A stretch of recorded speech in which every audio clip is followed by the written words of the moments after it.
I think people often get the wrong idea about us training everyday guys.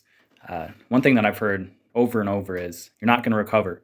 Don't you understand that you can't recover if you train every day?"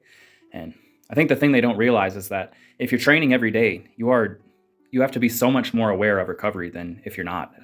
It's always on my mind. I think I've learned a lot more about recovery this last, I don't know, 400 and something days training back every day than I had in all the years previous because it's just so easy to overdo it. One of the main things that I've kind of taken away from this is that while it is important, you have rest days.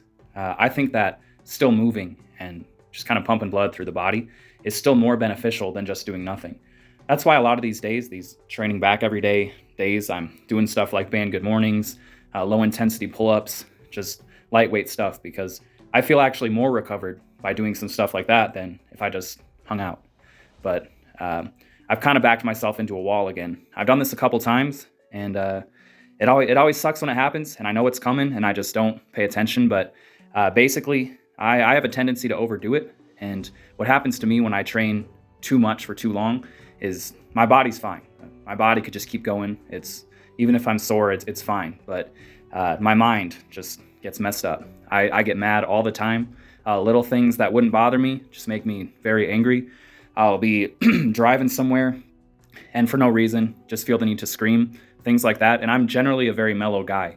And it's a clear sign to me when that starts to happen.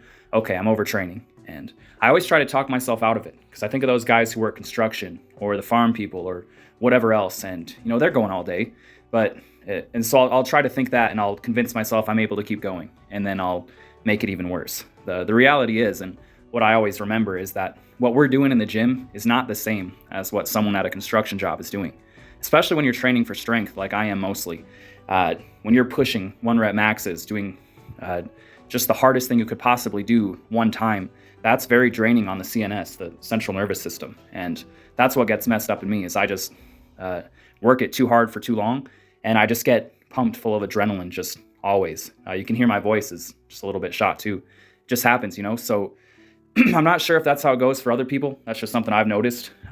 Maybe it's, if anything, if you take anything away, it's if you start to notice you're getting mad, maybe you're just training too hard. And I know it's hard to tell yourself that because there's someone else out there training harder than you are, but hey, everyone has their own limit. So I think today and rest of this week, I'm going to try to force myself to do a lot of active recovery, come back and hopefully be a lot stronger next week because it makes it very hard to do any kind of job when you're just mad all the time.